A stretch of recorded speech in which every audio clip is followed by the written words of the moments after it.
Hello, Centenary.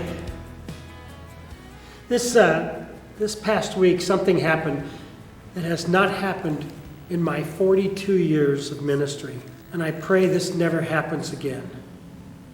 But under the direction of the Center for Disease Control, Stanislaus County Public Health Department issued a very strong directive to all of us here in Stanislaus County that groups of 10 or more should no longer meet together.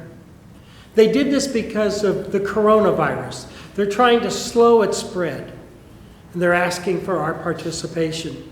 And to tell you the gospel truth, I struggled with that request. I wanted us to pray for each other. I wanted to support each other. I wanted us to encourage each other.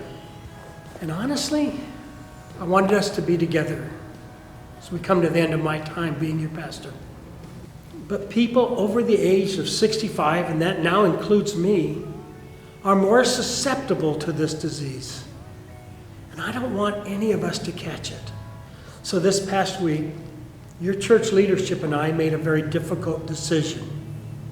We've suspended worship. We've suspended all of our Bible studies. We've suspended all of our outreach ministries such as aerobics and grief share and caring grace and Stephen ministry and all the other ministries here on the life of the church. We've even, under the direction of the Stanislaus County Office of Education and the California State Licensing Department, have closed our preschool. If you're like me, this just feels strange. I think of the time we read the story in Luke's Gospel, the 8th chapter. Jesus and the disciples had gotten into the boat, and they were crossing the Sea of Galilee. And as can happen in Galilee, a storm came upon that ship while it was in the middle of the lake. And this storm was so severe that the fishermen, the disciples that had made their living as professional fishermen on this very lake, they were afraid. Like those disciples, it feels to me like our whole world is being tossed on the sea. We're riding with the waves, up, down, side to side. And we're scared, just like those disciples were. But I think we take a lesson from the disciples and what they did with their fear. They went to Jesus. And what a wonderful place to go, because when they found Jesus, he was asleep because the storms don't scare him. And when he got up, he spoke to the storm, and with just a word, he stopped the storm.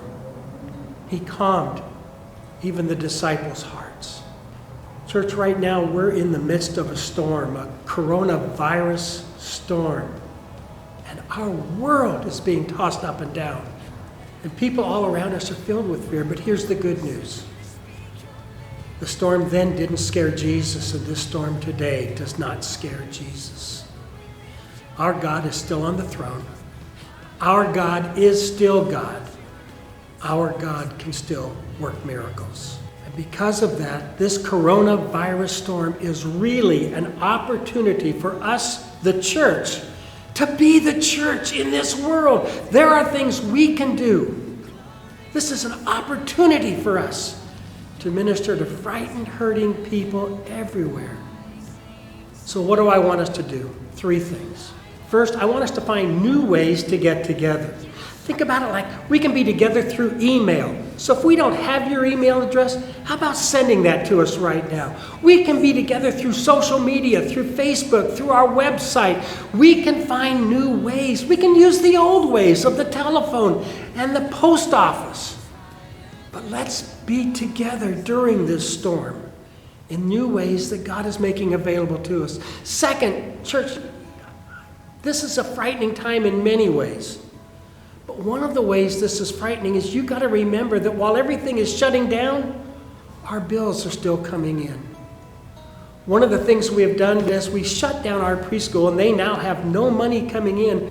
We've got to take care of those teachers and those aides. It's the Christian thing to do. So I need you to find new ways. Maybe start giving online for the first time. Finally, church, I need us to remember who we are. We're Centenary Church. This is a scary time for the world, but we serve a wonderful God.